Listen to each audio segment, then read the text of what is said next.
करते रहें।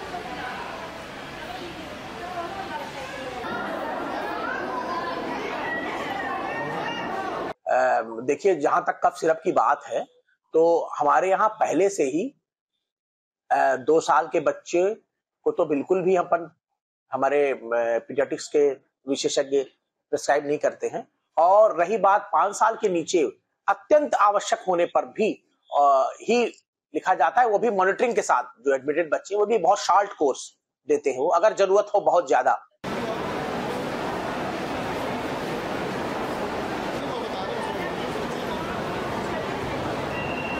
मैं आपको बता दूं कि ऐसी कोई सिरप जिसमें डाइथिलीन ग्लाइकॉल हो जो कि टॉक्सिक सब्सटेंस पाया गया था तय मात्रा से ज्यादा, ऐसी हमारे हम बराबर सैंपलिंग करवाते हैं। जो कारपोरेशन दवाई हमारे पास आती है, हम बराबर सैंपलिंग करवाते हैं, हम बराबर सजग हैं और हम बराबर एडवाइजरी का, गाइडलाइन का जो हमारे इंडियन एसोसिएशन ऑफ पीडियाट्रिक्स ने जारी की है, उसी गाइडलाइन का हमारे विशेषज्ञ डॉक्टर लगातार उसका पालन करते आ रहे हैं।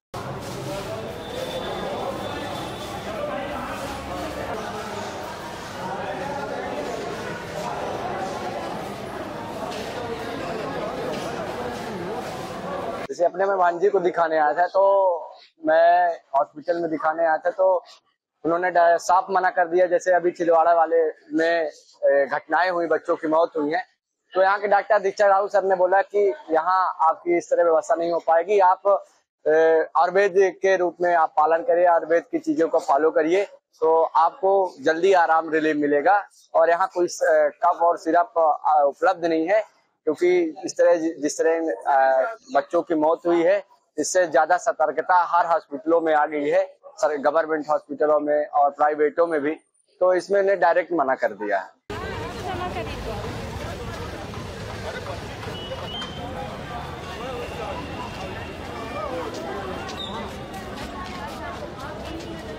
हाँ,